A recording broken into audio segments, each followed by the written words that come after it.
ça tourne, un petit clap pour synchroniser. Bonjour tout le monde, j'espère que vous allez bien. Aujourd'hui on se retrouve dans cette nouvelle vidéo pour un nouveau crash test.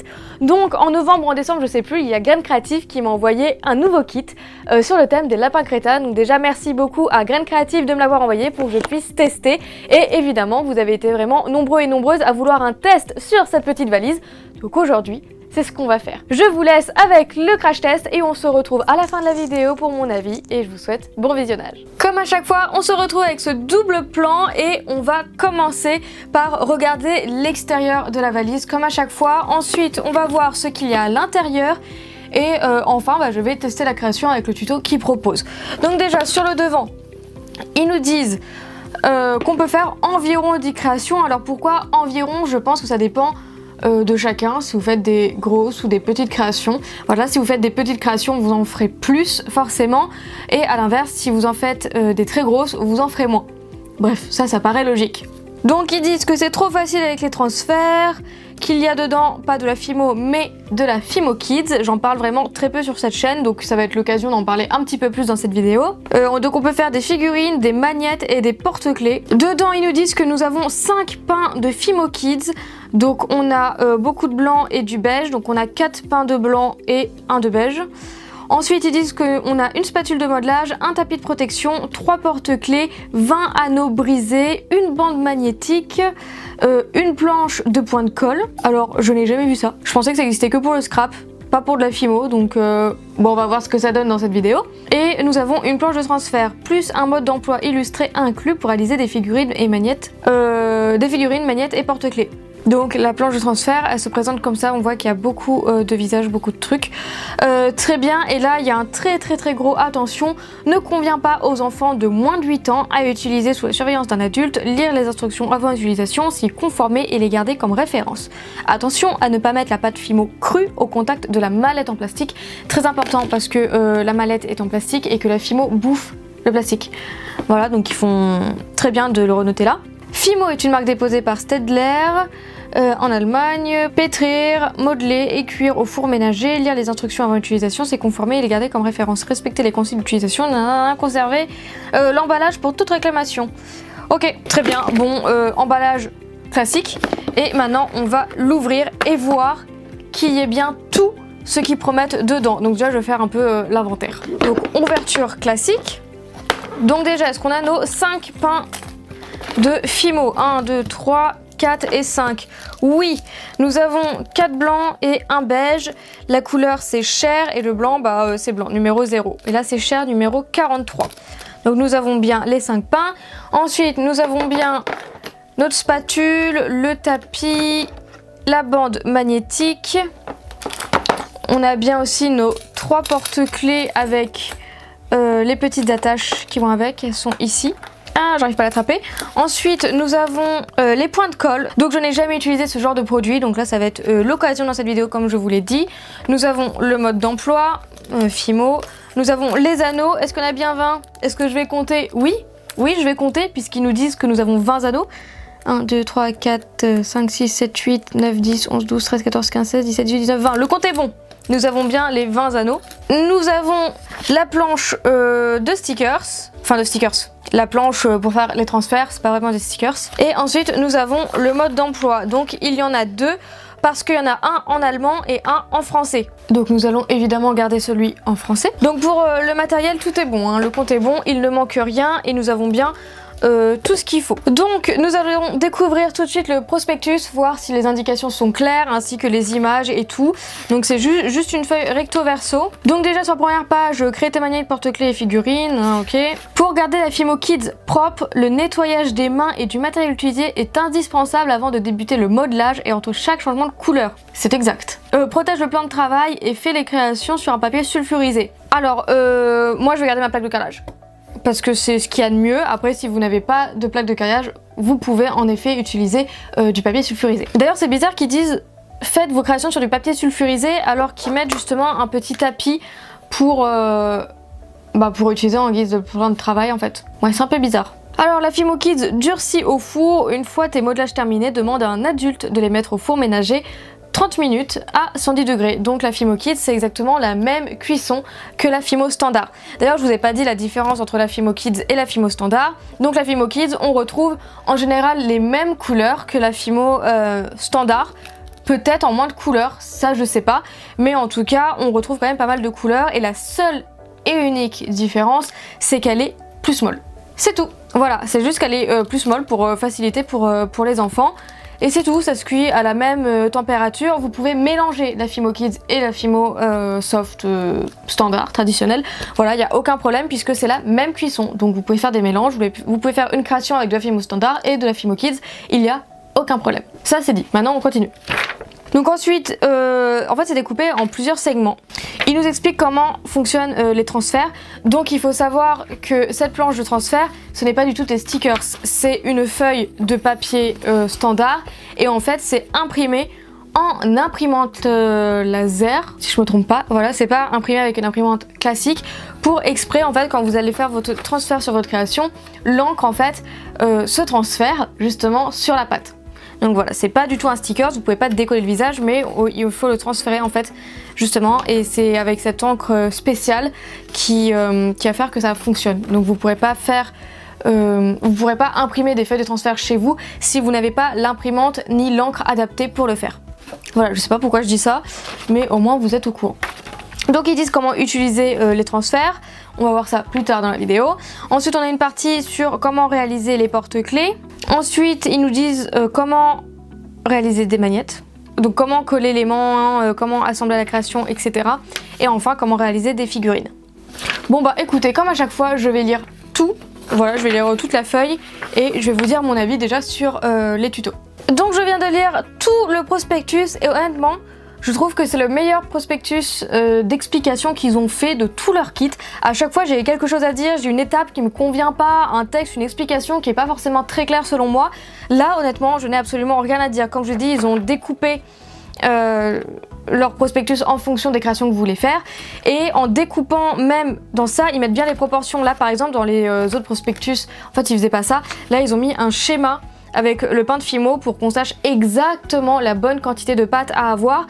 C'est peut-être un détail pas important pour vous, mais moi je trouve qu'il est nécessaire et pour avoir les bonnes proportions d'un coup, parce que les proportions, c'est quelque chose d'assez compliqué quand même d'avoir les bonnes proportions. Et comme ça je trouve que ça nous aide à bien voir ce qu'on doit prendre. Donc je vais faire 2 créations pour tester ce kit. Je vais faire un porte-clés avec un transfert et je vais faire un magnette et je ne vais pas faire la figurine. Alors tout simplement parce que la figurine je la trouve moins intéressante. Donc comme ça pour le porte-clés je vais pouvoir voir la qualité du transfert avec la feuille de l'encre pour savoir si c'est bien quali en fait. Donc je vais faire un porte-clés avec ça et ensuite je vais faire un magnette pour tester les petits trucs de colle qu'ils mettent dans le kit. Donc c'est ce qui m'intéresse le plus et je pense que c'est vraiment ça à tester. La figurine c'est vraiment une figurine lapin crétin standard et il n'y a pas d'autre chose à tester autour. Donc c'est pour ça que je vais faire un porte-clés et un magnette. Donc je me suis munie de mon rouleau, d'une lame et d'un scalpel parce que moi je n'aime pas trop les spatules en plastique. Donc évidemment si vous êtes beaucoup plus jeune, utilisez bien cette spatule en plastique, mais moi j'ai l'habitude d'utiliser ma lame et mon scalpel. Du coup je vais prendre ce que j'ai l'habitude d'utiliser. Et j'ai oublié quelque chose de très important, une paire de ciseaux. Donc du coup je vais aller chercher ma paire de ciseaux. Donc je vais commencer par un porte-clés. Donc il y en a... Je vais pas faire les écritures, m'intéresse moins. Donc je vais faire... je ne sais pas lequel faire. J'hésite entre ces deux-là en vrai. Je pense que je vais faire lui. Donc pour utiliser un transfert, il ne faut surtout pas découper à ras, il faut laisser un petit peu de marge. Donc je vais couper grossièrement. Voilà, du coup je vais prendre un pain de Fimo Kids. Alors qu'est-ce qu'ils disent pour la quantité ? 3 bandes. Il faut utiliser 3 bandes. Donc l'ouverture est exactement pareil, c'est le même packaging. Donc ils disent d'utiliser 3 bandes. Voilà. Comme moi j'ai vraiment pas l'habitude d'utiliser de la Fimo molle. Donc je vais prendre mon rouleau et je vais l'aplatir. Donc j'évite de trop la manipuler avec mes doigts pour éviter de salir la pâte. Ah, elle est vraiment ultra molle. Pour avoir une plaque bien homogène, je vais utiliser ma pasta machine. Là je vais faire attention de ne pas mettre de bulles d'air au-dessous. Ah, elle est vraiment ultra molle. J'ai vraiment pas l'habitude de travailler avec des pâtes molles.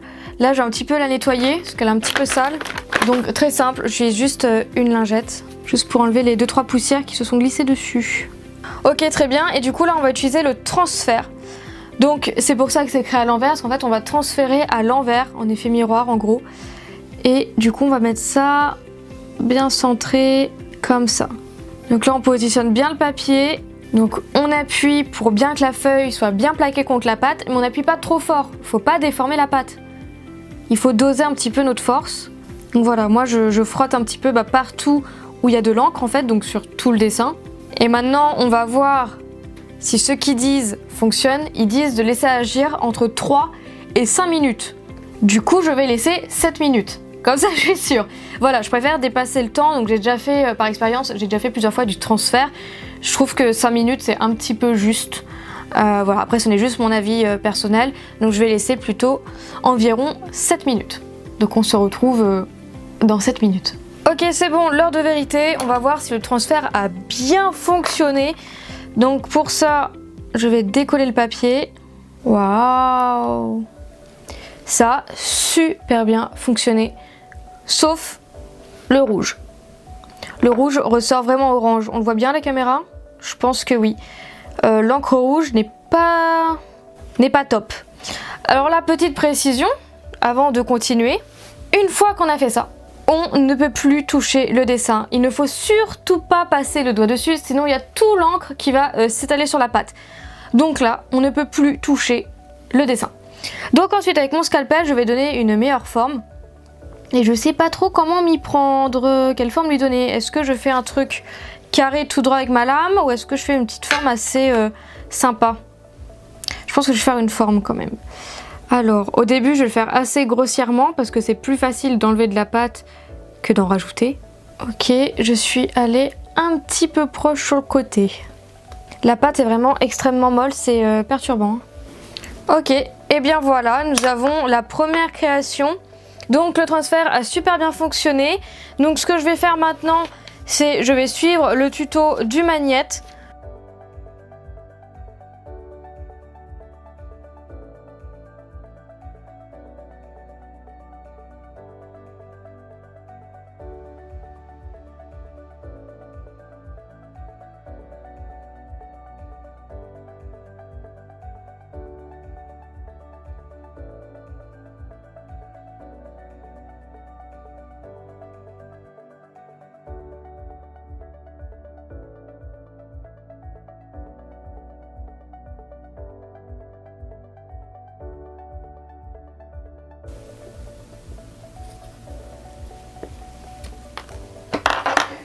Ok, donc voilà le lapin pour le magnète.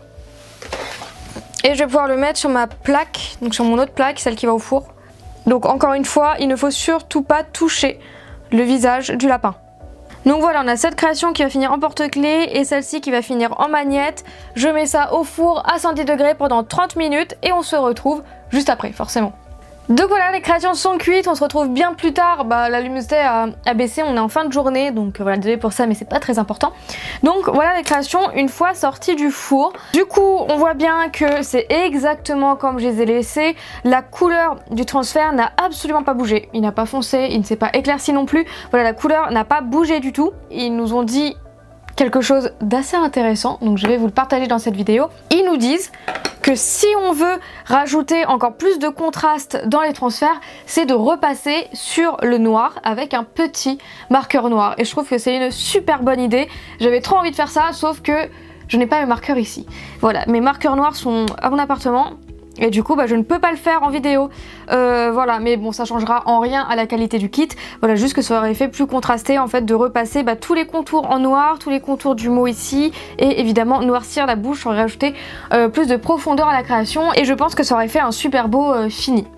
Donc si jamais vous avez un petit marqueur fin, très fin, parce que les traits sont vraiment très fins, et vous pouvez repasser dessus, et pourquoi pas. Voilà, c'est une petite astuce qu'ils nous partagent comme ça. Du coup, nous allons monter le porte-clés et là nous allons coller l'aimant parce que c'est pour ça que nous sommes là, c'est pour tester, hein, n'est-ce pas?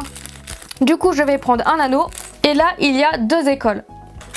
Graines Créatives nous a mis dans son kit ce porte-clés pour en fait accrocher ce petit crochet au porte-clés et accrocher la création. En gros, le montage, ça ferait ça. Création, anneau, crochet, porte-clés. Ça, c'est la première école. Moi, je fais partie de la deuxième école. Je supprime le crochet. Voilà, c'est tout. Parce que je n'aime pas le crochet. Voilà, c'est juste une question de goût. Donc, je ne le mets pas. Voilà, mais en tout cas, si vous préférez, évidemment, vous pouvez le mettre. Du coup, je vais mettre ma création au porte-clés. Donc, je prends 2 pinces plates, j'ouvre l'anneau de travers. Très important de l'ouvrir de travers pour éviter de le déformer. Donc ensuite, je mets l'anneau à ma création, hop, et j'attache le porte-clés. Donc voilà le résultat, simple, rapide, efficace. Le porte-clés, c'est fait. Maintenant, ce qui nous intéresse le plus dans cette partie, c'est le magnète, donc avec l'utilisation de l'aimant et de la colle. Et pour ça, je vais prendre le petit dépliant. Qu'est-ce qu'il conseille de faire? Alors, attention, il faut que la pâte soit complètement refroidie avant de manipuler la tête du lapin crétin. C'est bien froid, c'est vraiment très bien froid, je vous le garantis. À l'aide de ciseaux, coupe un morceau de bande aimantée, plus petit que la tête du lapin crétin, évidemment parce que si on fait plus grand, ça va dépasser, ça sera pas très joli. Enlève le papier de protection, puis afin de renforcer la tenue de la bande, pose 2 points de colle. Presse le morceau de bande aimantée et la tête entre tes doigts et voilà, c'est terminé. Ça a l'air très simple dit comme ça. Ça, c'est dans la théorie. Et maintenant, dans la pratique. Donc, je prends ma bande, je vais couper du coup ça, peut-être un petit peu plus. Ça m'a l'air d'être pas mal. Alors, l'aimant se coupe plutôt bien. J'ai pas trop forcé. Donc voilà, en gros, ça sera comme ça derrière la tête. Rien qui dépasse. Donc, les points de colle, est-ce qu'ils sont tous de la même taille ? Oui, ils sont tous de la même taille. Donc ils disent d'en prendre 2. Ça c'est bien, c'est déjà prédécoupé. Alors je n'ai jamais utilisé des points de colle comme ça. C'est vraiment une grande première. Donc ils disent d'enlever le papier derrière l'aimant. Et du coup on va mettre les points de colle sur la surface collante de l'aimant. Alors comment ça fonctionne? Ok. Alors là je vais essayer de ne pas toucher avec les doigts pour éviter d'enlever le collant. Du coup, je vais utiliser mon scalpel pour manipuler les bouts de colle. Oula, est-ce que c'est une bonne idée en fait? Comment je vais faire? Pas une astuce.